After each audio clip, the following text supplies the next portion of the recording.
श्री गणेशाय नमः। जय जय जय बजरंगबली।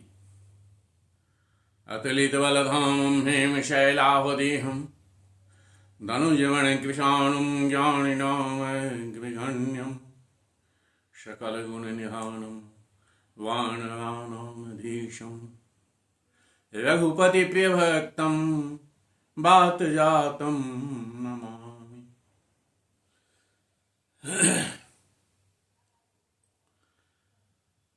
आज मैं सुंदरकांड की अभूतपूर्व व्याख्या करने जा रहा हूं,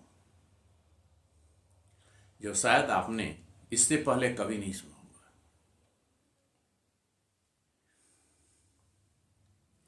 तुलसी के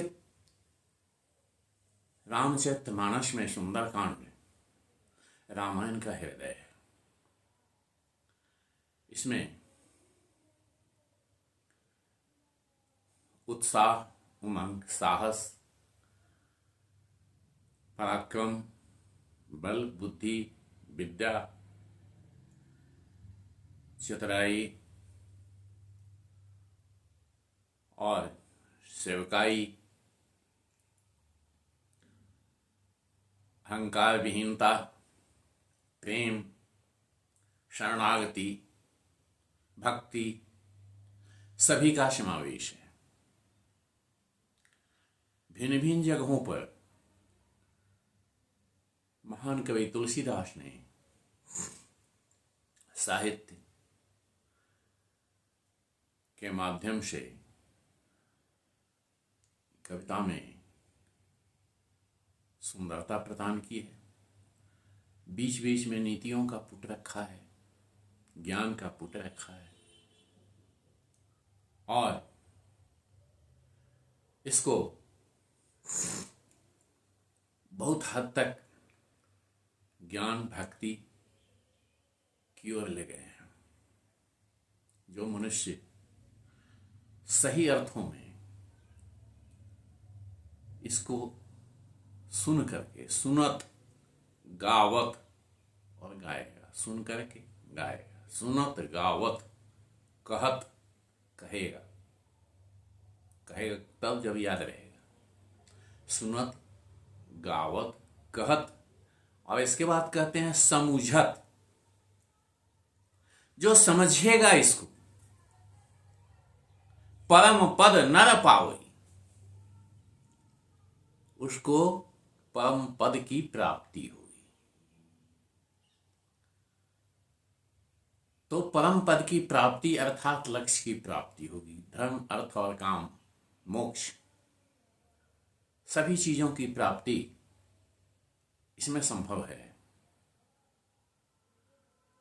भिन्न भिन्न जगहों पर इसका निरूपण किया गया है और श्री हनुमान जी के चरित्र का जो अनुसरण करेगा, उनकी शरणागति जाएगा और सुंदरकांड का पाठ करेगा, वही व्यक्ति पूर्ण रूप से सुंदरकांड के पाठ का फल जो है वह प्राप्त करेगा। आज 40 मिनट 45 मिनट में सुंदरकांड पढ़ करके समाप्त कर दिया जाता है।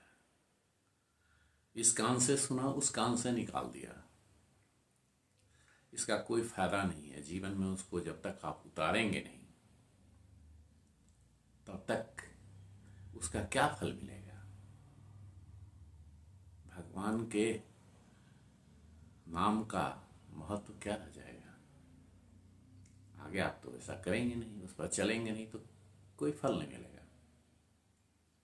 इसलिए सुने, पाठ करें, सारे फल की प्राप्ति होगी। लेकिन मैं जो आज वर्णन करने जा रहा हूं, यह अभूतपूर्व है। पहले किसी ने इस तरह की व्याख्या शायद नहीं की है। मेरी नजरों सामने से यह नहीं गुजरा है। सुनेंगे आप भी तो महसूस करेंगे जो मैं कितनी सच्चाई से आपके सामने इसको प्रस्तुत कर रहा हूं। अब इसकी शुरुआत करते हैं। सुंदरकांड का पाठ जो है वह किष्किंधा कांड के अंतिम दोहे से और चौपाई से किया जाता है। इस चौपाई में बहुत सारा तथ्य छुपा हुआ है, ज्ञान की बहुत सारी बातें छुपी हुई है, इसीलिए यहीं से प्रारंभ किया जा रहा है। तुलसीदास कहते हैं कि स्कंधाकांड का अंतिम चौपाई जो है, जो अंगद कही जाऊं मैं पारा, जिय संशय कछु फिरती बारा। जामवंत कह तुम सब लायक, पठिए किमि सब ही करनायक। जामवंत ने भी कह दिया था, जब भाई हम भी अब बूढ़े हो गए, उतनी शक्ति नहीं है, मैं भी इसको लांग नहीं सकता। अंत में अंगद कह रहा है, जो मैं जा तो सकता हूं लेकिन आने में शंका है। इसमें कई सारी बातें हैं, कितना ही तथ्य है। हो सकता है अंगद के हृदय में ये शंका हो, मैं जाऊं तो रावण मेरे पिता का मित्र था, हमको इतना बहला फुसला ले जो मैं उसके चंगुल में फंस जाऊं, इतना स्वागत सत्कार कर दे जो मैं उसके यहाँ फंस सकता हूँ, मेरे दिमाग बदल सकता है। एक बात ये हो गई, दूसरा वो मुझे बंदी बना सकता है। इसलिए उसने कहा कि मैं जा तो सकता हूं लेकिन आने में संशय। अन्य कुछ बातें भी हो सकती है, जो हो सकता है वह अति स्वाह में किसी से युद्ध कर बैठे, वहां लड़ाई हो जाए, अकेले ही अपमान वो बर्दाश्त नहीं कर सकता था। राजा का पुत्र था, चक्रवर्ती सम्राट का बेटा था, इसलिए उसने कहा कि मैं जाने में तो समर्थ हूं लेकिन जाकर के लौटने की स्थिति क्या होगी यह मैं कह नहीं सकता, इसमें निश्चितता नहीं है। हम तो उसको नहीं जाने देते हैं और उसको रोक लेते हैं। अब आगे यहां से शुरू होता है सुंदरकांड के पाठ का विशेष महत्व, जो हनुमान जी की कथा का वर्णन है, हनुमत लाल की कथा का वर्णन है। हनुमान जी चुपचाप बैठे हुए हैं, सबने अपने अपने बल का बखान कर दिया, सबने अपनी शक्ति का बखान कर दिया कि मैं इतना उछल सकता हूँ, इतना कूद सकता हूँ, इतना जा सकता हूँ, पार नहीं लगेगा। जो भी स्थिति है सबने अपनी अपनी शक्ति का बखान कर दिया, लेकिन निज निज बल सब काहू ही भाषा, पार जाई करी संशय राखा। सबने पार जाने के में संशय ही प्रकट किया है। अब ऐसी स्थिति में जामवंत सोचते हैं कि कार्य कैसे किया जाए, तो उनके तर्कस में एक बहुत बड़ा तीर है, जो हनुमान जी हैं। कहे कि हनुमान जी श्री राम के परम भक्त भी हैं, महापराक्रमी भी हैं और भिन्न भिन्न गुणों से अभिभूत भी हैं। अब चलिए जामवंत किस ढंग से हनुमान जी को प्रसन्न करना चाहते हैं और उनको उत्साहित करना चाहते हैं, उनको जगाना चाहते हैं, उनको कहना चाहते हैं, यह देखें। हम कार्य को कैसे कराएंगे, किसी के सामने अगर जाना है, उसको मनाना है कार्य के लिए, तो कैसे हम बोलेंगे। सबसे पहले बोली होती है, हम किस प्रकार से बोल रहे हैं, हमारी वॉइस आवाज़ कैसी है, हमारा बोलने का ढंग कैसा है, हम क्या बोल रहे हैं, यह बहुत महत्वपूर्ण है, बहुत महत्व रखता है। यहीं से शुरुआत होती है। सबसे पहले मुंह, जुबान जो है, इस पर कंट्रोल करना बहुत जरूरी है। और जब तक इसको कंट्रोल नहीं करेंगे, काम में विघ्न बाधा आएगी। अब कहते हैं जामवंत जी, कही छपति सुनु हनुमाना, का चुप साधि रहे हूं बलवान। हे बलवान, तुम चुपचाप क्यों बैठे हो। जामवंत जी कह रहे, तब पवन तनय बल पवन समाना, बुद्धि विवेक विज्ञान निधाना। पवन के समान, पवन के पुत्र भी हो, पवन के समान तुम्हारा बल भी है, और बुद्धि विवेक और विज्ञान के तुम निधान हो। ज्ञान का मतलब होता है अथाह ज्ञान, अक्षुण भंडार। तो सब चीज में तो तुम बहुत हो, कम नहीं है कहीं। अकवन सो काज कठिन जग माही, जो नहीं होई तात तुम पाही। कौन ऐसा काज है हे तात तुम उसको नहीं कर सकते। अब इतने पर भी हनुमान जी चुपचाप बैठे हैं, नहीं उठते, कुछ नहीं बोल रहे।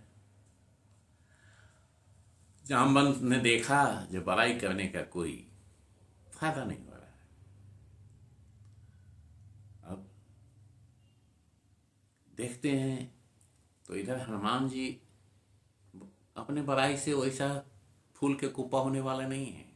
तो मनुष्य को जब कोई बड़ाई करता हो तो फूल के कुप्पा नहीं हो जाना चाहिए। उसमें आदमी भूल जाता है अपने आप को, अपनी परिस्थिति को भूल करके उसमें वो कूद पड़ता है और उसका दिमाग थोड़ा दूसरी ओर चला जाता है। ऐसा नहीं करना है। कोई हमको अगर बड़ाई भी कह रहा है तो हम स्थिर रहें, बात को सोचें समझें, अब कब क्या करना है इसका निर्णय सही ढंग से लें। बड़ाई या बुराई के बीच में हमको नहीं फंसना है, दोनों के बीच तटस्थ रहकर सम्यक काम के लिए सम्यक योजना बनानी चाहिए। इसी तरह से अब जामवंत देख रहे हैं जो मेरे कहने का कोई प्रभाव नहीं हो रहा है, तो देखते हैं जो हनुमान जी राम भक्त हैं, भगवत भक्त हैं, और इन्हें भक्ति के कार्य से ही और भगवान के कार्य से ही जगाया जा सकता है। इसका कई कारण है। श्री हनुमान जी रुद्रावतार हैं, शंकर के अवतार हैं, और शंकर जी तो स्वयं ईश हैं, ब्रह्म स्वरूप हैं। तो जो ब्रह्म स्वरूप का अंश है, ब्रह्म स्वरूप ही है, वह व्यर्थ का कार्य नहीं करता है। जामवंत ने सोचा कि वो कैसे काम कराए, तो धर्म की दुहाई देते हैं। धर्म की दुहाई क्या देते हैं?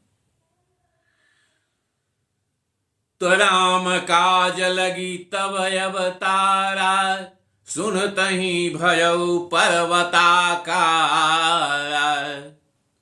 अरे राम काज लगी तब अवतारा, सुनतहि भयउ पर्वताकारा।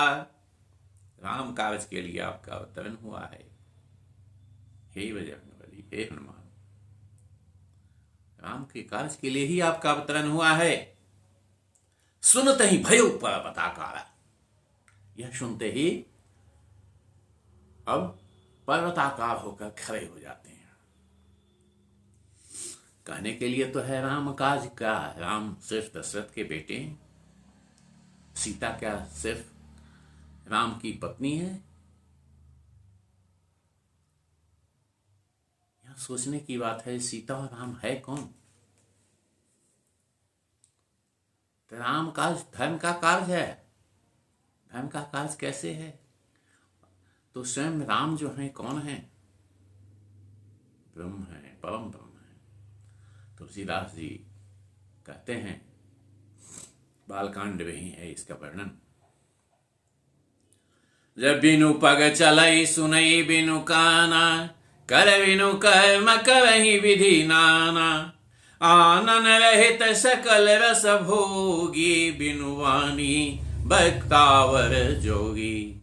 ग्रहई घ्राण विनु वास यशेषा, तन विनु परस नयन विनु देखा।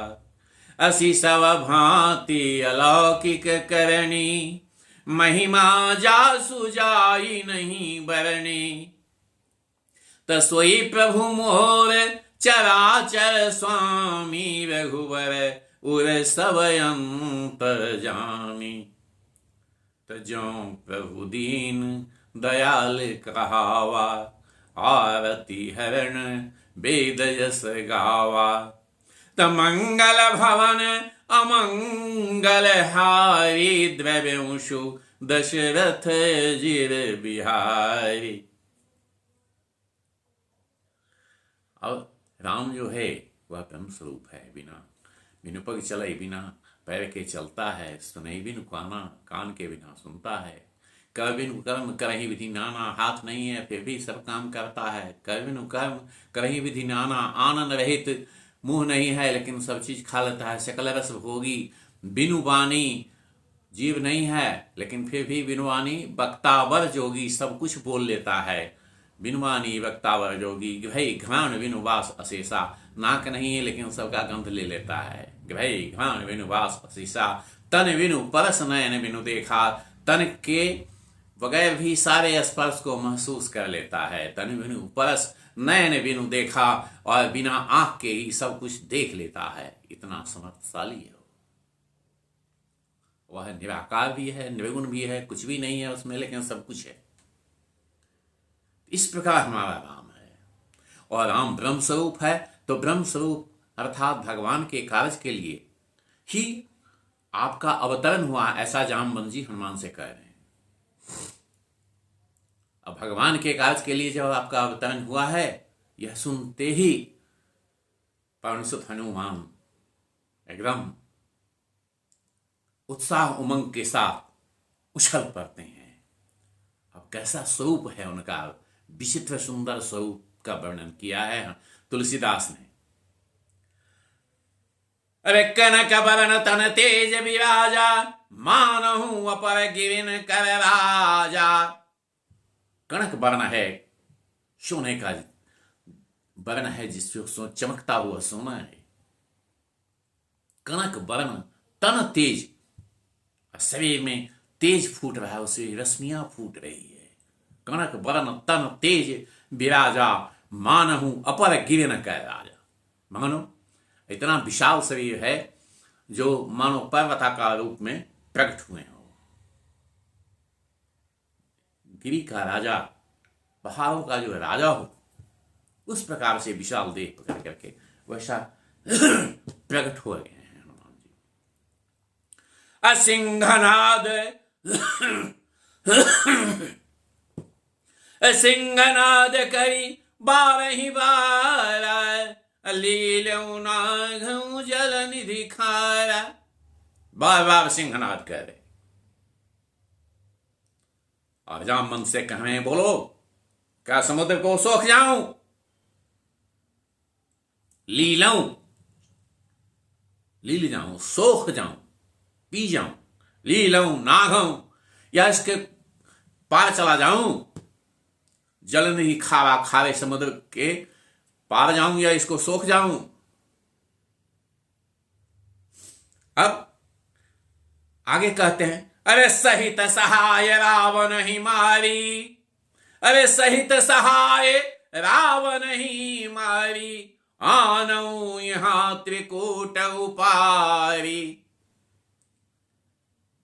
रावण को उसके सहयोगियों के साथ मार करके लंका नगरी को ही उखाड़ करके क्या मैं ले आऊं यहां। अब ये तो सुन करके जामवंत व्याकुल हो रहे हैं भीतर से। अब फिर हनुमान जी कहते हैं, अरे जामवंत मैं पूछूं तो ही, उचित सिखावन दीजहु मोहि। हे जामवंत, मैं तुमसे पूछ रहा हूं, तो मुझे उचित सलाह दो, मुझे क्या करना है बतलाओ। अब जामवंत जी कहते हैं, अरे तना करहु तात तुम जाई, अरे सीता कई सुधि प्रभु ही सुनाई। हे बजरंगबली, आप इतना ही कहो, जाओ सीता को देख करके आओ और इसकी सुधि भगवान को सुनाओ। तब निज भुजबल राजीव नैना, कौतुक लागी संग कपिसेना।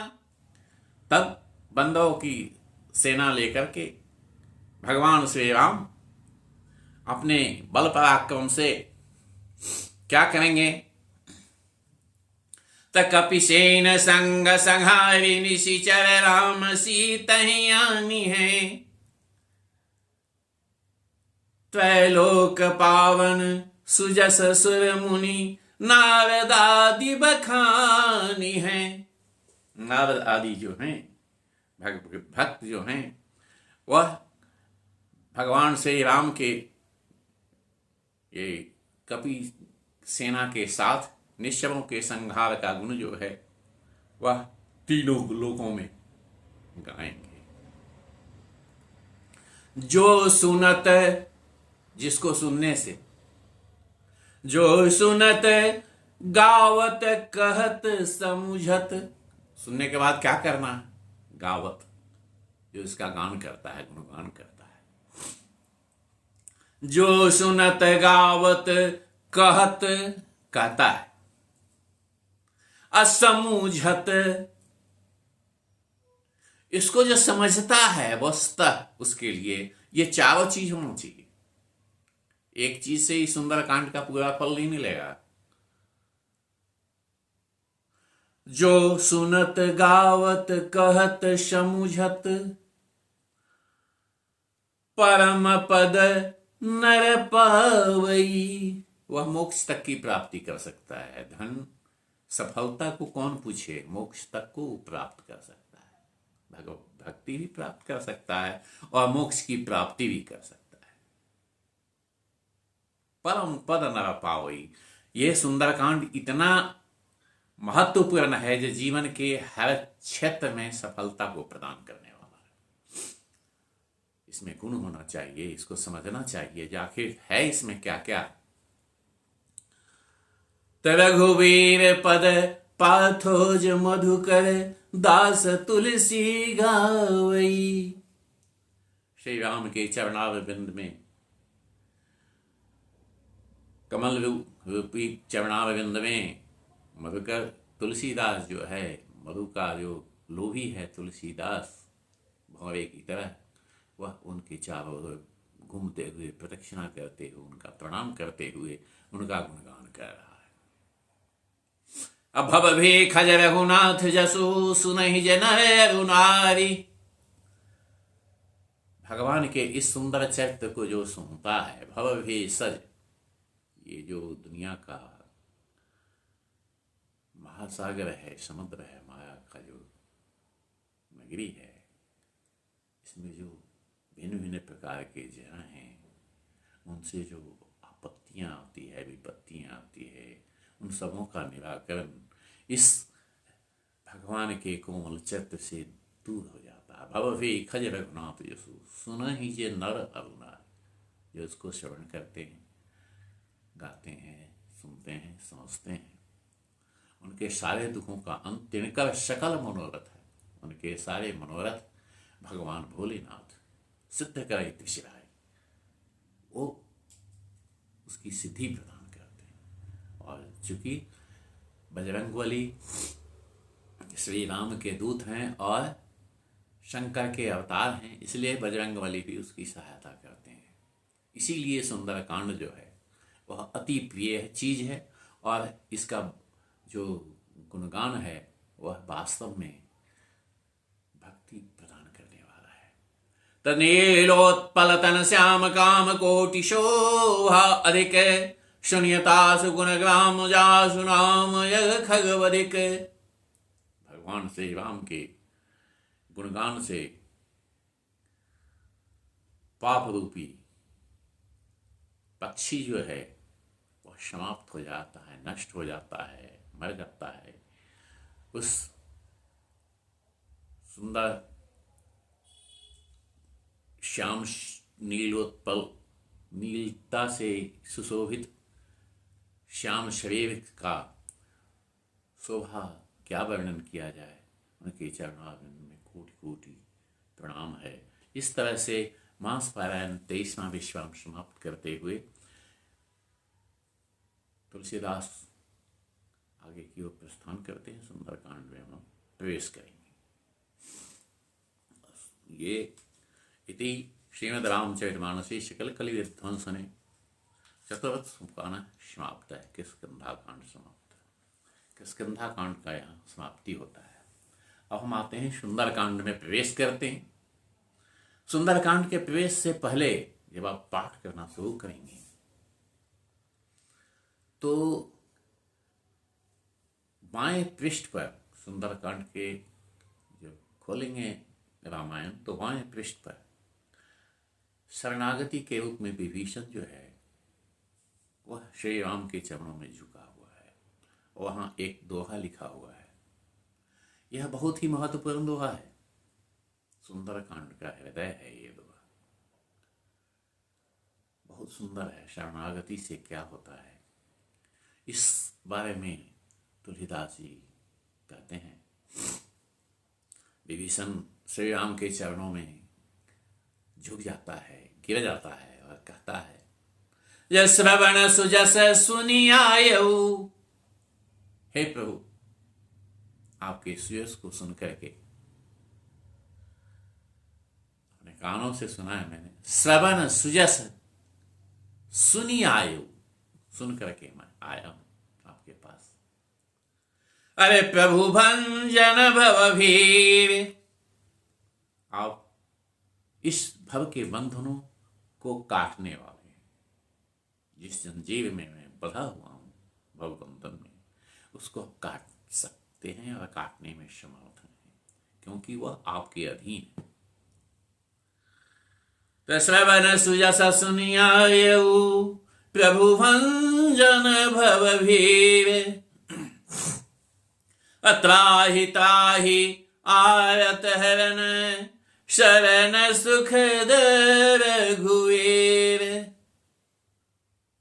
त्राहि माम आपके शरणागत हूं मैं प्रभु। त्राहि माम का अर्थ होता है जो कहीं कोई सहारा नहीं है और सब कुछ छोड़ करके मनुष्य जो है वह समर्पित होता है। त्राहि माम वही स्थिति है। त्राहि माम शरणागतम, शरण आता है।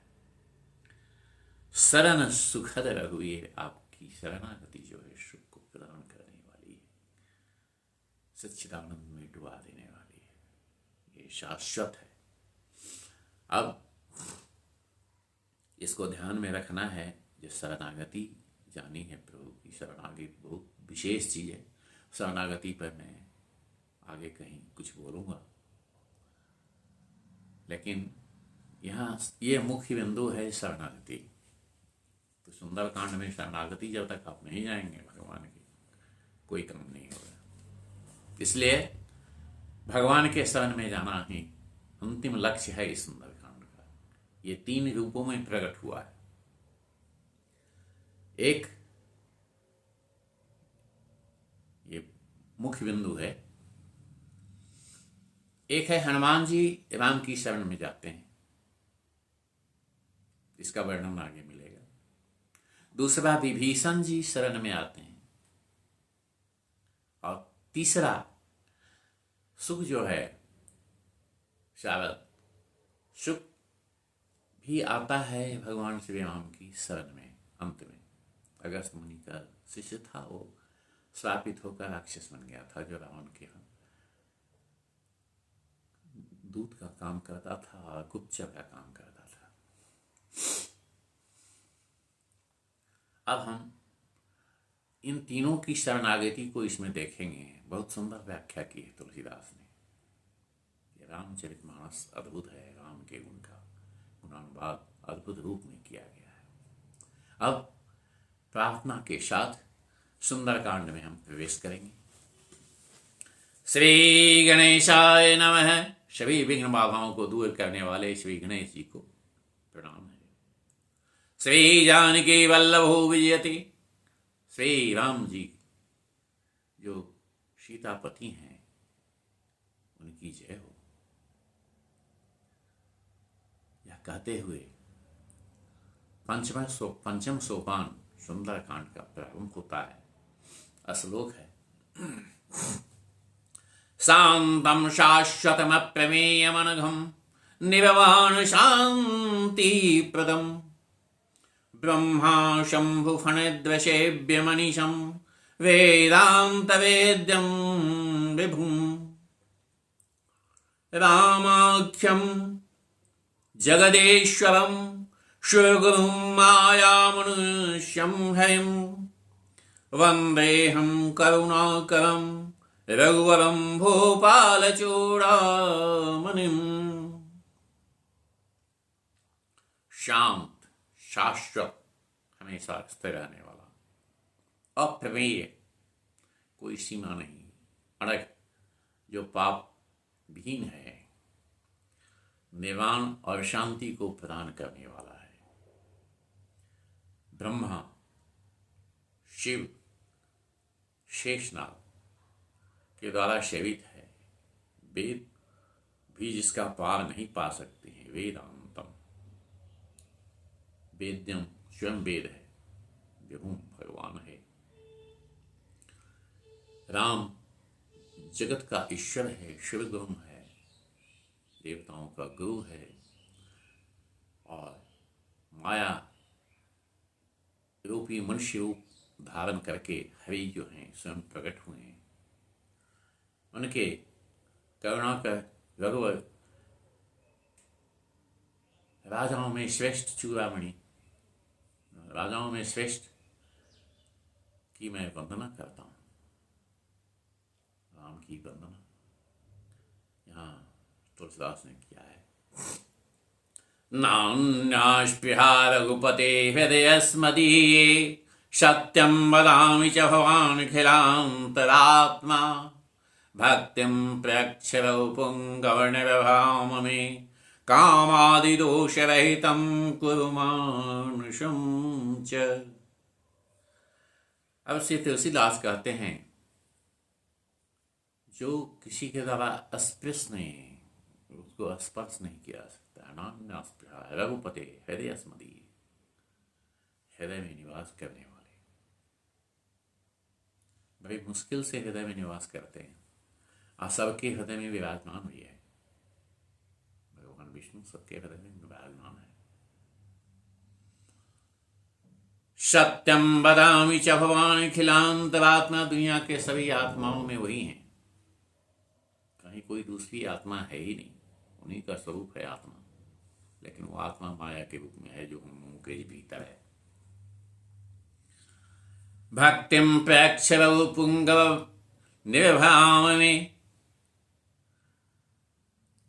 भक्तिम प्रेक्ष रघु पुंगव निर्भराम में, भक्ति के साथ रघु पुंगव, रघुकुल में उत्पन्न श्रेष्ठ श्री राम, मैं अपनी मति स्थिर करता हूँ। हे प्रभु, काम आदि दोषों को रहित मेरे मानस को कर दो, मेरे मस्तिष्क को बना दो, मेरे मन को स्वच्छ बना दो। इसके बाद श्री बजरंगबली की प्रार्थना कहते हैं अतुलित बलधामं हेमशैलाभदेहम्, अतुलित बल के धाम और बड़े श्रृंग पर्वत जो हैं, जिस पर बर्फ विराजमान हो, उसकी जो शोभा होती है, उस प्रकार से चमकते हुए, रश्मियां बिखेरते हुए जो इनका शरीर है, हेमशैलाभदेहम्, धनुज बन कृषाणुम, और राक्षसों का विनाश करने में, राक्षस रूपी बन के लिए अग्नि के समान जो हैं। धनुज बन कृषाणुम ज्ञानी नाम अग्रगण्यम, ज्ञानियों में जो श्रेष्ठ हैं, जो अग्रणी हैं। सकल गुण निधानम, सभी गुणों के जो निधान हैं। सकल गुण निधानम वानरानामधीशम, वानरों के जो स्वामी, सभी गुणों के निधान हैं। रघुपति प्रिय भक्तम, रघुपति के श्री राम के परम भक्त हैं। रघुपति प्रिय भक्तम बात जातम नमामि, पवन पुत्र को मैं प्रणाम करता हूं। अब यह भी एक तरह की शरणागति है। सेवक हैं और भगवान को अपने से ज्यादा भक्त का जो नाम लेता है, भजता है, सेवक की जो सेवा करता है, उसे बड़े प्रसन्न होते हैं। ये उनकी अद्भुत गुण का वर्णन है। जो राम की सेवा आप कीजिए तो राम जी प्रसन्न होंगे, ऐसी बात नहीं है। लेकिन राम के भक्त श्री हनुमान जी की सेवा करने से राम अति प्रसन्न होते हैं। प्रसन्न नहीं होते हैं, अति प्रसन्न होते हैं। तो इसलिए हनुमान जी वंदनीय हैं, क्योंकि वह राम के परम भक्त हैं, इसलिए परम वंदनीय हैं। उनकी पूजा प्रतिष्ठा से, उनका वंदन करने से मनुष्य जो है श्री राम की कृपा को प्राप्त करता है। राम की कृपा जिसे प्राप्त हो गई, जा पर कृपा राम कै होई। तो राम की कृपा मिल गई, फिर तो उसके लिए कुछ भी असंभव नहीं। ता पर कृपा करे सब कोई, सब उस पर कृपालु हो जाते हैं। राम की कृपा अद्भुत है। अब आगे चरित्र में वर्णन है। जब जामवंत कहते हैं, त जामवंत के वचन सुहाए, सुनी हनुमंत हृदय अति भाए। जामवंत के सुंदर वचनों को सुनकर हनुमान जी हृदय से उल्लसित होते हुए, खुश होते हुए कहते हैं, अरे तब लगी मोहि परखे हो तुम भाई, असही दुख कंद मूल फल खाई। तब तक मेरी तुम लोग प्रतीक्षा करना और दुख को भोगते हुए भी कंदमूल खा करके भी अपना जीवन बिताना। अरे जब लगी आवो सीत ही देखी, अहोइए काजु मही हर्ष विशेषी। कार्य सफलता में मुझे संदेह नहीं है, कार्य में सफलता मिलेगी, क्योंकि हृदय से उल्लास हो रहा है। इसलिए जब तक मैं सीता का पता लगाकर आप लोगों के पास आता हूं, कृपया तब तक आप लोग ध्यानपूर्वक दुख दर्द सहकर भी मेरी प्रतीक्षा करो। यह कही नाई सभी ने कहूं माथा, चलो हरसि ही धरि रघुनाथा। यह कह करके सबों को प्रणाम करते हैं। देखिए, बड़े होने के बाद भी क्या गुण है जो लोगों को सामने अपना सिर झुकाते हैं। यह परिपाटी हमारी संस्कृति है। यह सब कही सबों को कह करके, अब यह कही नाई सभी ने कहूं माथा, अचले हरसि ही ये धरि रघुनाथ। राम जी का सुमिरन करते हैं। जय श्री राम। राम की सुमिरन करते ही हनुमान जी अतुलित बलशाली हो जाते हैं, क्योंकि भक्त हैं।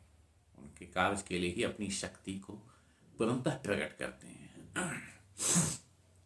इस तरह से अगर भक्ति हृदय में आपकी आ जाएगी तो राम का नाम लेते ही अद्भुत शक्ति आपके अंदर भी प्रविष्ट कर जाएगी। ये अद्भुत है गुण राम के नाम का। राम के नाम का गुण गाते हुए तुलसीदास जी बालकांड में ही, शुरू में ही बहुत वर्णन करते हैं। कहते हैं, राम न सकहि नाम गुण गाई। राम भी अपने नाम के गुण का वर्णन नहीं कर सकते, इतना इसमें गुण है राम के नाम में। राम न सकहि नाम गुण गाई। तो इस नाम को सुमिरन करते हुए हनुमान जी, हृदय में विराजमान करते हुए हनुमान जी चले प्रस्थान करने के उद्यत होते हैं। असिंधु तीरे एक भूधर सुंदर, कौतुक कूदी चढ़ऊ ताऊ पर। उसी जगह एक पर्वतमाला है जो जिसके ऊंचे शिखर पर हनुमान जी चढ़ जाते हैं और उछल करके कूद करके जाते हैं। कौतुक कूदी, कौतुक में ही, खेल खेल में ही जिस तरह से आदमी कुछ करता है उसी प्रकार से कौतुक रूप में ही कूद करके उस शिखर पर पहुंच जाते हैं। और बार बार रघुबीर सवारी, अरे बार बार रघुबीर सवारी, अतर क्यों पवन तनय बल भारी। गर्जना करते हैं हनुमान जी राम जी का नाम लेकर, तर क्यों पवन तनय बल भारी। बलवान श्री हनुमान ने श्री राम जी के नाम का उद्घोष करते हुए, जय श्री राम कहते हुए गर्जना करते हैं और पूर्ण शक्ति से चलने को जो उद्यत होते हैं। तज्जे ही गिरि चरण दे हनुमंता, चलो सोगा पाताल तुरंता। जैसे ही उस पर्वत के ऊपर पैर रख के उछलते हैं, तो जय गिरि चरण दे हनुमंता, चलो सोगा पाताल तुरंता, वो पाताल में चला जाता है पर्वत। इतने वेग से उड़ते हैं, इतने जंप मारने के लिए इतनी शक्ति से दबाते हैं पैर को, जो पर्वत जो है वो पाताल में चला जाता है। अजिमि अमोघ रघुपति करवाना, ये ही भात चलो हनुमाना। जिस प्रकार से राम जी का बाण अमोघ है, अव्यर्थ है, वह लक्ष्य भेदन करके ही वापस लौटता है, उसी प्रकार से श्री बजरंगबली हनुमान जी चल रहे हैं। अरे उतनी ही गति है, तीव्रता है, शक्ति है, अमोघ बाण है बजरंगबली श्री राम का। तजिमि अमोघ रघुपति करवाना, ये ही भात चलो हनुमाना। जल निधि रघुपति दूत जारी, तय मैं नागो समहारी। जल निधि जो है समुद्र, वह देख रहा है हनुमान जी राम के कार्य के लिए जा रहे हैं, भगवान के कार्य के लिए जा रहे हैं। तो मैनाक से कहते हैं, हे मैनाक, आप हनुमान जी के विश्राम के लिए थोड़ा सा ऊपर उठ जाइए, जो उस पर विश्राम करके हनुमान जी तब आगे जाए। तो हनुमान ते परसा कर पुनि किन प्रणाम, राम काज किन्हे बनु मोहि कहाँ विश्राम। हनुमान जी ने वहां उनको स्पर्श किया है और प्रणाम किया है हाथ जोड़कर, फिर कहा है, अनुरोध किया है, राम काज किन्हे बिनु मोहि कहाँ विश्राम। राम के कार्य के बगैर मुझे विश्राम कहाँ है हे गिरिराज, मैं प्रणाम करता हूं, मुझे जाने की आज्ञा दीजिए। अब उसको प्रणाम करके आगे बढ़ते हैं हनुमान जी, विश्राम नहीं करते। तो जीवन में कोई भी कार्य हो, हनुमान जी से यह सीखना पड़ेगा। जब कार्य में जब हम उद्यत हैं और उस लक्ष्य की ओर बढ़ रहे हैं, तो हमें विश्राम नहीं करना है। जितनी शक्ति हो हमें पूरी शक्ति को झोंक देना है, पूरे उत्साह के साथ कार्य करना है। वहां थोड़ी भी शंका नहीं रखना है। यहाँ ऊपर शंका विहीन होकर के हनुमान जी प्रस्थान करते हैं। पहले ही शंका विहीन होना है मनुष्य को।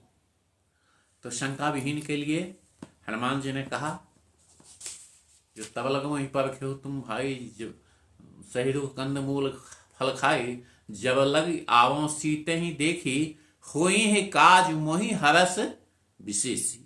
तो किसी कार्य को करने के लिए हर्ष का होना अति आवश्यक है। और हर्ष के साथ क्या चाहिए? तो विश्राम नहीं चाहिए। हम अनवरत प्रयास करते रहें अपने लक्ष्य को जब तक पाने के लिए, तब तक विश्राम संभव नहीं, जो कि हनुमान जी कह रहे हैं, राम काज किन्हे बिनु मोहि कहाँ विश्राम।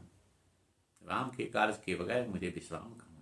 इस प्रकार का लगन जब होगा आप में, तभी ना आप लक्ष्य को पाएंगे। लक्ष्य की प्राप्ति के लिए अति आवश्यक है। ये अनुकरण करने की चीज है। हनुमान जी के जीवन में जिस प्रकार से विघ्न बाधाएं आती है, उसी प्रकार से विघ्न बाधाओं से आपको भी लड़ना होगा, जूझना होगा। ये एक दृष्टांत है जिसकी गाथा हम गा रहे हैं। यह ज्ञान है, भक्ति भी है और ज्ञान भी है। भक्ति रूप में लेते हैं तो भी उनका अनुसरण कीजिए, ज्ञान रूप में लेते हैं तो भी उनका अनुसरण कीजिए। जब आप भक्ति के रूप में लेंगे और उनका अनुसरण करेंगे तो भगवान आपकी सहायता करेंगे, लेकिन पहले तो आप खुद अपनी सहायता कीजिए। इसलिए लक्ष्य के प्रति आप स्वयं उद्यत होइए और इतना कठोर परिश्रम कीजिए जिससे जीवन में आपको सफलता मिले ही मिले, और उत्साह को कभी मत छुइए। जिस तरह से हनुमान जी चलते हैं उसी प्रकार से आप उत्साहित होइए। ये अगर आप कर लेते हैं तो जीवन में सफलता आपके कदम चूमेगी। जिस प्रकार से हनुमान जी चलते हैं। अब जीवन में कितनी बाधाएं आती है, 3 प्रकार की बाधाओं का वर्णन यहाँ किया गया है। दैवी बाधा है, देवता भी बाधा उत्पन्न करते हैं। राजसी बाधा है और एक तामसी बाधा है। 3 प्रकार की बाधा जीवन में हर मनुष्य के जीवन में आती है, जिसका वर्णन यहाँ सुंदरकांड में किया गया है। किसी कार्य को करने आप चलेंगे तो ये तीनों बाधाओं को आपको पार करना होगा। इन तीनों बाधाओं में सबसे पहली बाधा यहाँ देव बाधा है, जिसको हनुमान जी के सम्मुख प्रस्तुत कर दिया है तुलसीदास ने। कहते हैं सुंदरकांड में, अरे जात पवन सुत देवन देखा, जाने चहु बल बुद्धि विशेषा। पवन सुत हनुमान को जाते हुए देख करके देवताओं ने इनके बल बुद्धि की परीक्षा करनी चाहिए, जानना चाहिए। तो सुरसा नाम अहिन कही माता, पठ इन आई कही तेही बाता। सुरसा नाम की एक शर्त की मां थी, सर्पिनी थी सुरसा, जो हनुमान जी के सामने आकर प्रकट हो गई और बोलती है, अरे आज सुरण मोहि दिन हयारा, सुनत वचन कह पवन कुमारा। कहती आकर के, आज सुरण मोहि दिन आरा, देवताओं ने मुझे एक आहार दे दिया आज। आहा, बड़ा खूबसूरत आहार है। हनुमान जी को देख करके वो बोल रही है, मैं तुमको खाऊंगी, तुम मेरा भोजन हो। आज सुरन मोहि दिन आरा, सुनत वचन कह पवन कुमार। तब हनुमान जी कहते हैं उसके वचन को सुन करके, क्या कहते हैं, जय राम काज करी फिर मैं आवो। राम के कार्य का मैं को समाप्त कर लूं, राम काज करी फिर मैं आवो, लौट के आता हूं राम काज करके। सीता कई सुधि प्रभु ही सुनाओ, सीता की सुधि भगवान को सुना देते हैं। तब तब वदन पैठी हूं आई, सत्य कहूं मोहि जान दे माई। यहां मां शब्द का भी प्रयोग करते हैं, औरत को रिझाने के लिए मां शब्द का प्रयोग किया। सत्य कहूं मोहि जान दे माई, मैं तुम्हारा आहार बनूंगा। ये सब करने के बाद, राम काज समाप्त करने के बाद, लेकिन वह तो परीक्षा लेने आई है इनके बुद्धि बल का।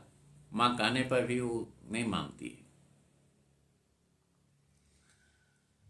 जबकि मां कहने से उसको प्रसन्न हो जाना चाहिए। अब कबने हूं जतन दे नहीं जाना, किसी प्रकार से नहीं जाने दे रही, आगे खड़ी। अरे कबने हूं जतन दे नहीं जाना, अग्रससी न मोहि कहो हनुमाना। तो हनुमान जी कहते हैं, ठीक है मुझे खा लो, दक्षिण कर लो। जो जन भरिते ही बदन उपसारा, कपितनु किन्ह दुगुन विस्तारा। एक योजन का बनी तो हनुमान जी 2 योजन का बन गए। 16 योजन मुख तई ठयऊ, फिर रूप बनाते बनाते 16 योजन का मुख बना ली।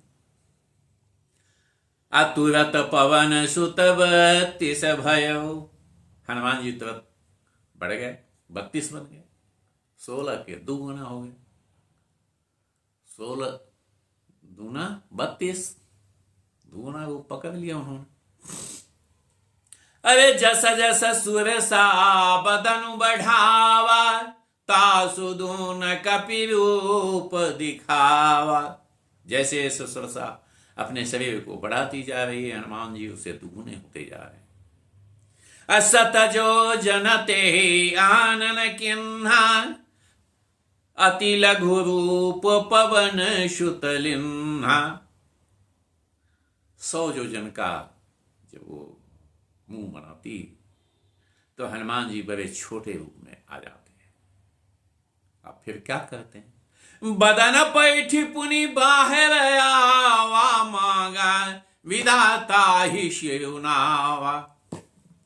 उसके मुंह के अंदर भीतर पेट में प्रवेश करके फिर बाहर चले आते हैं। जब तक 100 जन का मुंह बंद करे, मुंह को सिकुड़ाने में समय लगता है, उतने देर में छोटा रूप पकड़ करके भीतर गया, फिर बाहर आ गए और प्रणाम करते हुए कहते हैं, अब तो मैं तेरा बेटा, सच्चा बेटा हो गया, तेरे पेट से बाहर निकला हूं। अब हनुमान जी की चतुराई से प्रसन्न होती कहती है, अरे मोहि सुर न जेहि लागी पठावा, अरे मोहि सुर न जेहि लागी पठावा, बुद्धि बल मरम तोर मैं पावा। तो जिस कार्य से देवताओं ने मुझे भेजा है, तेरे बल बुद्धि का, तेरे ज्ञान का सम्यक ज्ञान मुझे हो गया, मैंने जान लिया है। तराम काजु सब करी हूं, तुम बल बुद्धि निधान, आशीष दे गई सो हरसी चले हनुमान। कहती है, तुम सभी राम कार्य को पूर्ण करोगे, राम काज सब कही हूं, तुम बल बुद्धि निधान, तुम बल बुद्धि के निधान, तुम बल बुद्धि निधान, आशीष दे गई सो, आशीष दे करके, आशीर्वाद दे करके। और कहती है, और इसके बाद हनुमान जी हर्ष के साथ वहां से आगे बढ़ते हैं। यह तो हुई दैवी माया और दैवी प्रकोप जिसको हनुमान जी ने झेला। तो जीवन में दैवी प्रकोप भी आता है, बाधा उत्पन्न होती है, जिसको पार करना पड़ता है मनुष्य को। वो ज्ञान से पार किया जा सकता है, शक्ति से नहीं, बुद्धि से पार किया जा सकता है।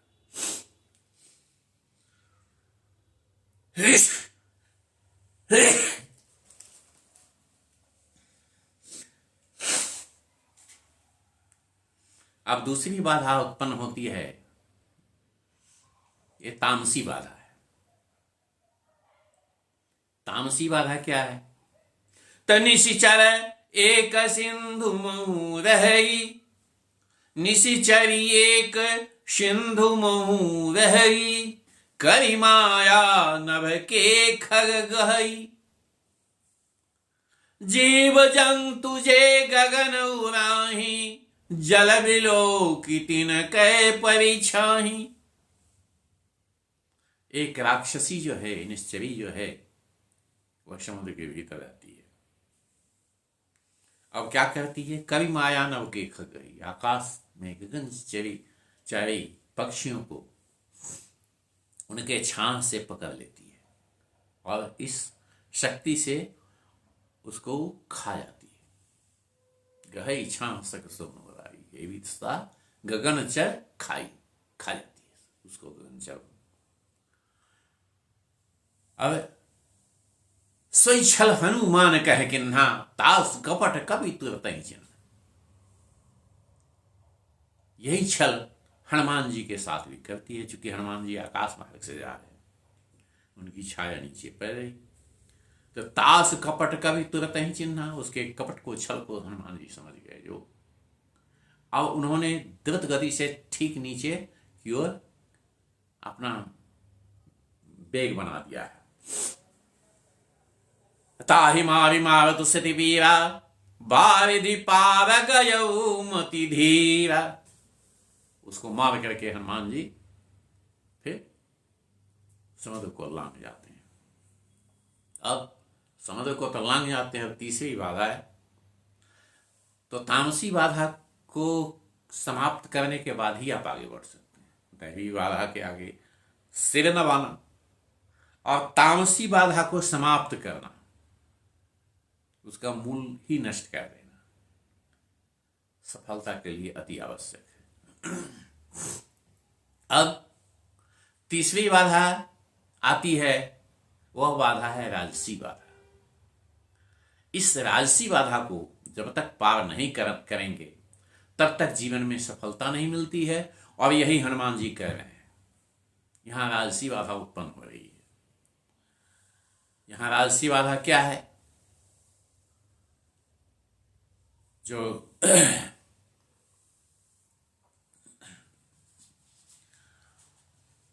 उसका आगे वर्णन करने से पहले सुंदरता का वर्णन करते हैं। लंका के सुंदरता का भी वर्णन किया गया है। यह काव्य जो है इसमें थोड़ा सुंदरता भी तो होनी चाहिए। कहते हैं यताहि मारि मारत सतवीरा, बारिधि पार गयौ मति धीरा, तहाँ जाय देखी वन शोभा, गुंजत चंचल एक मधुलोभा।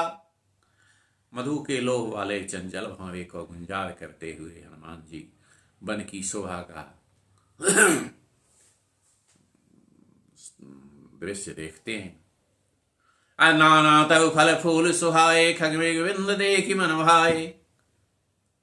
पक्षियों को कलरव करते हुए खगमृग वृंद मृगा को देखकर उसके सुंदर चालों से आदमी मोहित होता है। खगमृग वृंद देखी मन भाए, वो देखने से।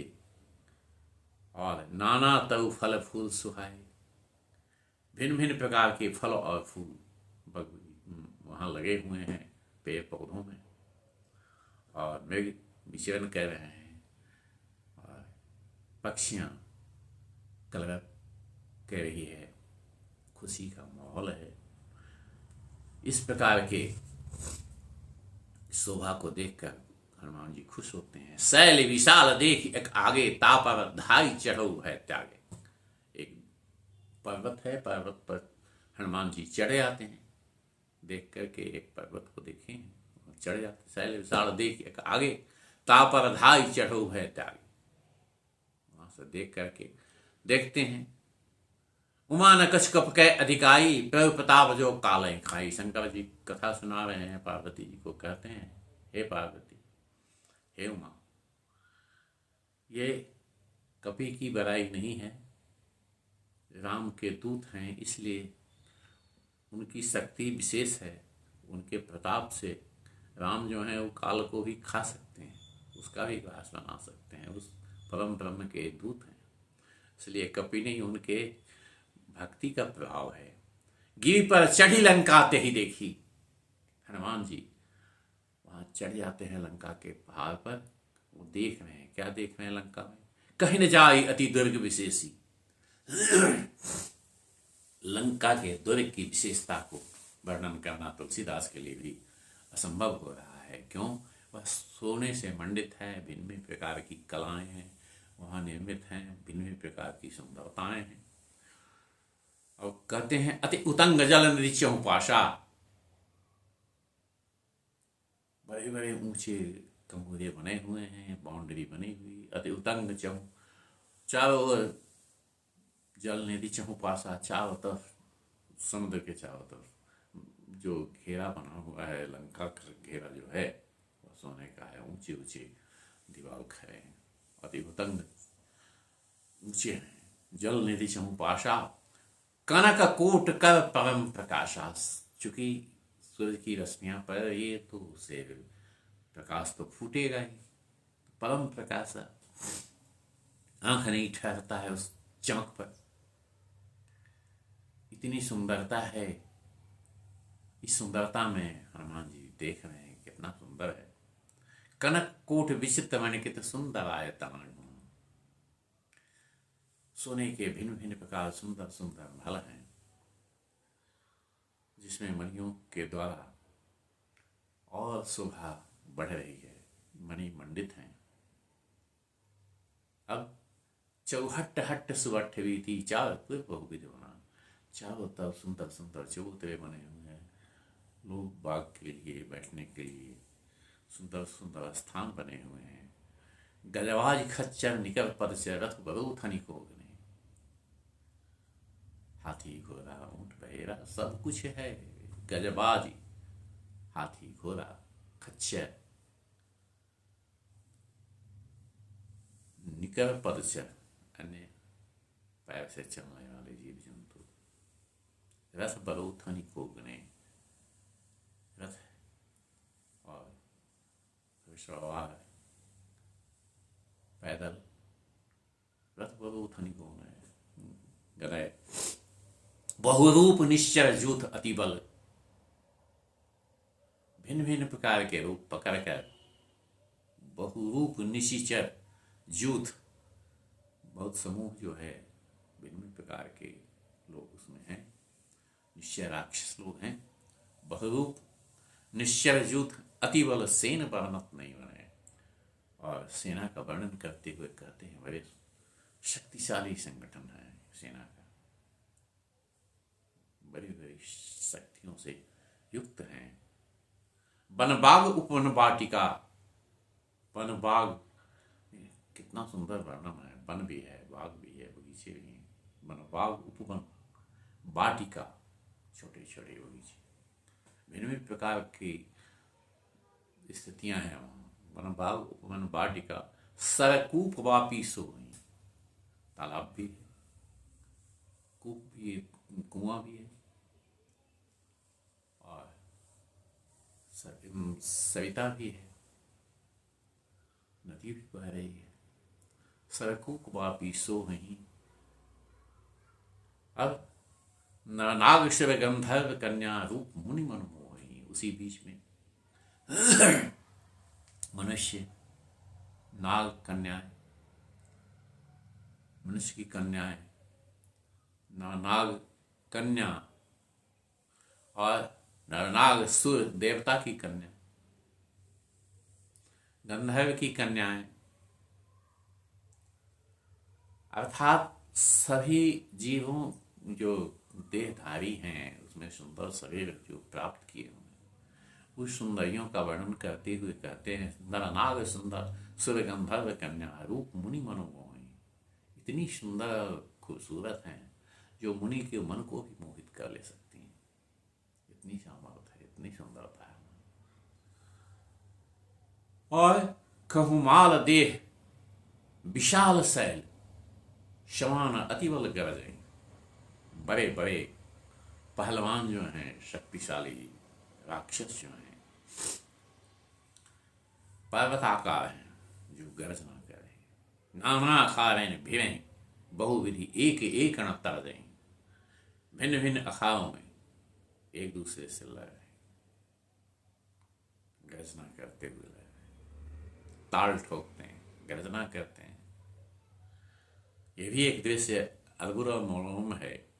नाना अखाड़े निभे बहुविधि एक एक न तरजहीं, कवि जतन भटकोटिन विकट तन नगर चहुदी से रक्षहीं, और भिन्न भिन्न प्रकार की व्यवस्था के अनुरूप नगर की रखवाली भिन्न भिन्न प्रकार से लोग कर रहे हैं। कहूँ महिष मानस धेनु खर अजय खल निशाचर बच्चहीं, कहीं कहीं राक्षस लोग भैंस, गाय, आदमी, गधे, बकरी इत्यादि को मारकर खा रहे हैं, उनका मांस भक्षण कर रहे हैं। अब यही लाग तुलसीदास इनकी कथा कछ कहे कही, रघुवीर सर तीरथ सही मन त्यागी गति पे यहीं से। तुलसीदास ने कहा, जो इनका वर्णन इसीलिए मैंने किया है, जो श्री राम के बाणों से मरकर ये अपने निर्वाण गति को प्राप्त करेंगे। अरे पुर रखवारे देखी बहू, और हनुमान जी सबका निरीक्षण करते हैं, देखते हैं।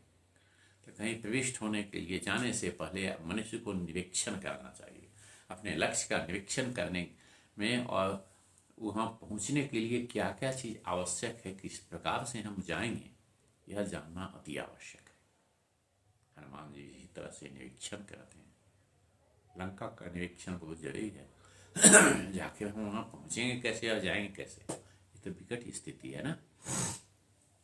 इसी प्रकार से लक्ष्य की प्राप्ति में आपको भिन्न भिन्न प्रकार की स्थितियों से सामना करना पड़ेगा, जिसको पार करने के लिए आपको समुचित विचार करना अति आवश्यक होगा, और विचार करने के बाद ही आप वहाँ जा सकते हैं। तो पुर रखवारे देखी बहु कपि मन किन्ह विचार, अति लघु रूप धरौ निशि नगर करौ पैसार। अब बहुत सारे अखबारों को देख करके वैसे जाएंगे तो मारपीट में शुरुआत हो जाएगी, हमको तो काम से मतलब है। इसलिए विघ्न बाधाओं को दूर करने के लिए उन्होंने विचार किया कि रात में मैं छोटा सा रूप पकड़ लूंगा और नगर में प्रवेश करूंगा। बहुत छोटा सा रूप पकड़ करके तब मसक समान रूप कविधरी, मसक समान रूप कपिधरी, अलंक ही चले सुमिरी नरहरी। मच्छर के समान वो अपना रूप बनाते हैं, बहुत छोटा अति लघु रूप धरते हैं मच्छर के समान। मसक समान रूप कपिधरी, लंकी चले सुमिरी नरहरी। भगवान विष्णु के शक्ति अवतार, राम के शक्ति अवतार नृसिंहावतार को स्मरण करते हुए, उनकी शक्ति का भास करते हुए और उसको हृदय में विराजमान करते हुए जय श्री राम का ध्यान करते हुए लंका में प्रवेश करते हैं। अब नाम लंकिनी एक निश्चरी, सो कह चल सिमोहि नंदरी। अब देखिए यहाँ तीसरी बाधा राजशक्ति, राजसी बाधा उत्पन्न होती है। राजसी बाधा क्या है? हनुमान जो है, रावण जो है वह द्वारपाल को, द्वार रक्षक को रखे हुए, और वहाँ वो एक निश्चरी है, वो बड़े गुण से अभिभूषित है, बड़ी बड़ी शक्तियाँ उसके पास, तब तो रावण उसको द्वारपाल बनाए हुए है। 6 चक्र की शक्ति उसके पास है, 7वां चक्र उसने प्राप्त नहीं किया, लेकिन 6 चक्र की शक्ति है, अद्भुत शक्तियों से युक्त है, योग शक्तियों से युक्त है। उसको पराजित करना भी इतना आसान नहीं था किसी के लिए, इसलिए रावण उसको द्वारपाल के रूप में नियुक्त किए हुए। तनाम लंकिनी एक निश्चरी, सो कह चलसी मोहि नंदरी। अब इतने छोटे से मच्छर रूप को भी वो पकड़ लेती है, इसी से अंदाजा लगाया जा सकता है वो किस प्रकार से गुण था उसमें, जो उसके दृष्टि से कोई बच नहीं सकता था। इतनी तीव्र दृष्टि थी उसकी। और कह रही है, अरे जान ही नहीं मरण सठ मोरा, मोर आहार जहां लगी चोरा। मेरा भक्षण ही वही है, जो चोर हो उसी को तो खाना मेरे को है, और तुम चुपचाप यहां से जा रहे हो चोरी चोरी, तो इसलिए मैं तो तुमको खा जाऊंगा। अब हनुमान जी यह सुन करके विचार करते हैं क्या किया जाए, तो समझ जाते हैं ये राजसी शक्ति है, इसको समित करना अति आवश्यक है। मारने की जरूरत नहीं है जान से, इसको डरा देने से ही काम चल जाएगा।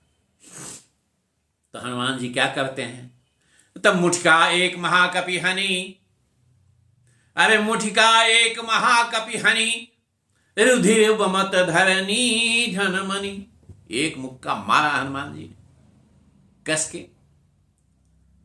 धड़ाम से जमीन पर गिर गई, उसके मुख से खून बमन होने लगा। रुधिर बमत धरनी धनमणि।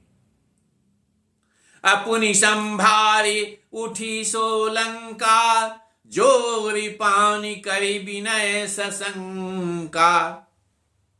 फिर उठ करके खड़ा हुई और डर के मारे हाथ जोड़कर विनय करने लगी, प्रार्थना करने लगी। क्या प्रार्थना करती है? तो जब रावण ही ब्रह्म वर दिन्हा अचलत विरंचि कहा मोहि चिन्हा। जब ब्रह्मा जी रावण को वरदान दिए, जब चलने लगा हो, अब मैं भी जब चल रही थी उस समय उन्होंने मुझसे एक बात कही थी, जब विकल हो सीतय कपि के मारे अतव जान सुनि सिचर संघारे। तो पूरी कथानक नहीं बतलाई है यहाँ पर, तो शॉर्टकट में कहा है, जब तुम एक बंदर के द्वारा मारने पर विकल हो जाओ तो तुम समझना जो राक्षसों का अंत निश्चित रूप से निकट आ गया हो, राम का दूत हो, भगवान का दूत हो। तात मोर अति पुण्य बहुता देखे नयन राम कर दूता। हे तात, मैं तुम्हें पहचान नहीं पाई, मैं समझ गई तुम राम के दूत हो, भगवान के दूत हो, और मैं पुण्यवान हूं जो तेरा दर्शन कर रही हूं, अति पुण्य है मेरा। तो बड़े धर्म जब उत्पन्न होते हैं मनुष्य के जीवन में, धर्म के द्वारा ही बड़े संतों का, भक्तों का दर्शन नसीब होता है, वैसे दर्शन नसीब नहीं होता है। वह समझ गई, इसलिए कहती है बड़े पुण्य है मेरे। और यहाँ बहुत बड़ी बात कही है तुलसीदास ने इस लाइन में। तीसरी बाधा को तो हनुमान जी पार कर गए। अब ये सत्संग के गुण का वर्णन करते हैं। सत्संग में क्या है? ततात स्वर्ग अपवर्ग सुख धैर्य तुला एक अंग अतुलता ही सकल मिली जो सुख लव शतसंग। क्षण मात्र के सत्संग में जो सुख मिलता है वह स्वर्ग के सुख और अन्य सभी सुखों को एक ओर रख दिया जाए पलवे पर, और दूसरे पलवे पर सत्संग के एक क्षण मात्र के सुख को रख दिया जाए। दोनों में सत्संग का पलवा जो है वह निश्चित रूप से भारी पड़ेगा। वह सुख जो है अद्भुत है।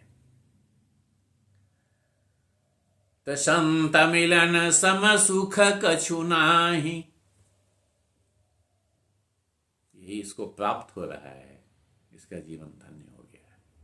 इसीलिए वो कहती है तात मोर अति पुण्य को। अब वह हृदय से आशीर्वाद देती है, अनुमति भी देती है। कहती है जब प्रवेशी नगर की जय सब काजा हृदय राखी कौशलपुर राजा।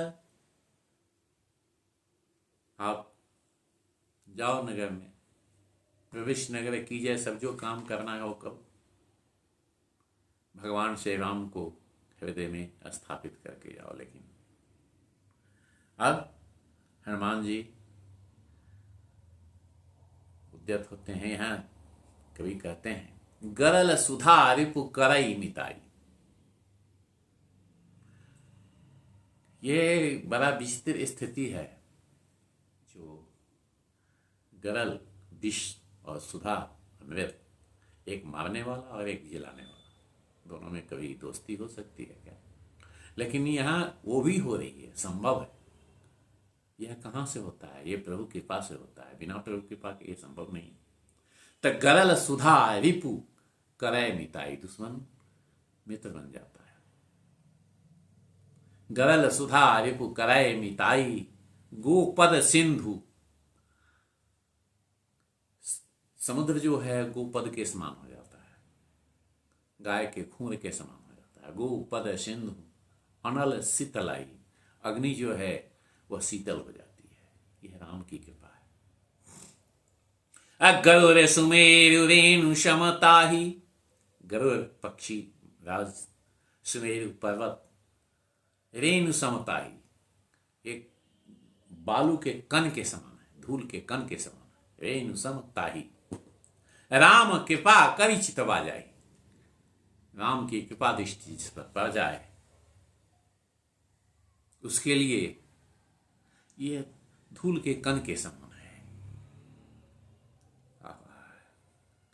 सोचिए, राम की कृपा का क्या पारावार नहीं है। जब कृपा कर दे तो दुनिया ही उसके पक्ष में हो जाती है। इसलिए राम का नाम और उनकी भक्ति और उनकी शरणागति अति आवश्यक है।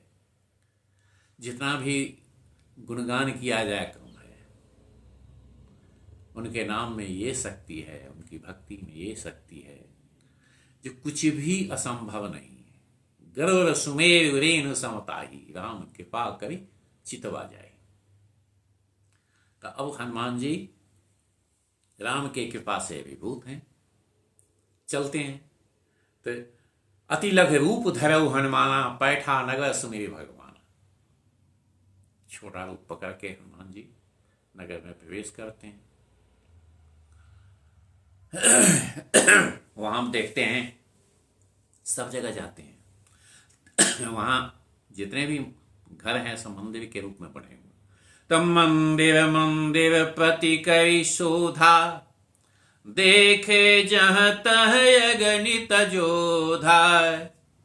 गय दशानन मंदिर माही, अति विचित्र कही जात सुनाही। अब सभी मंदिरों में, सभी घरों में वो घूम घूम कर देख रहे हैं, लेकिन देखते हैं कहीं कहीं अग्नित योद्धा पड़े हुए हैं, भयंकर भयंकर विशाल शरीर वाले योद्धा लोग हैं सोए हुए हैं। रावण के घर में भी वो प्रवेश करते हैं, देखते हैं रावण भी सोया हुआ है। अति विचित्र रूप से उसका घर है, सुंदर है, बहुत खूबसूरत महल है। असैन किए देखा गविते ही, मंदिर मोहन देख वै देहि। रावण के घर में भी सीता को हनुमान जी नहीं देख रहे हैं। अब भवन एक पुनि देख सुहावा, अरे भवन एक पुनि देख सुहावा। हरि मंदिर हरि मंदिर तह भिन्न बनावा। वो हरि मंदिर है, भगवान विष्णु का मंदिर जैसा होता है, उस रूप का मंदिर बना हुआ है। हरि मंदिर तह भिन्न बना। रामायुध अंकित गृह, शोभा वर्णि न जाई। नव तुलसी का वृंद तह, देखी हर्ष कपिराई। अब हनुमान जी को एक सुंदर भवन दिखता है जो हरि मंदिर के लिए आकार का, रूप का बना हुआ है। वह कुछ अलग ही प्रकार का घर है। वही घर है जिसमें रामायुध अंकित है।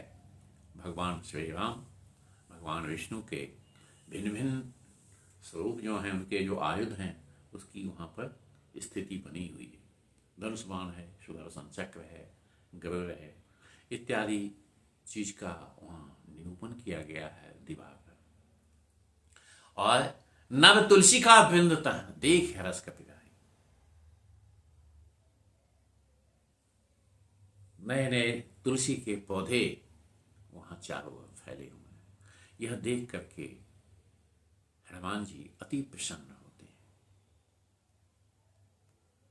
अब हनुमान जी को एक रास्ता मिलता है, कहाँ किससे बात करें।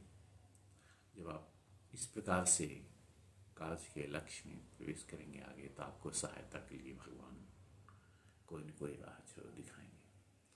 अब आगे दूसरा एपिसोड में कुछ बोलूँगा, उसके बाद अनुरोध है चैनल को सब्सक्राइब जरूर कर दें, क्योंकि आगे आप तभी देख पाएंगे जब आप चैनल को सब्सक्राइब करेंगे। आपके यहाँ इस के आगे का जो भाग है वह प्रस्तुत किया जाएगा।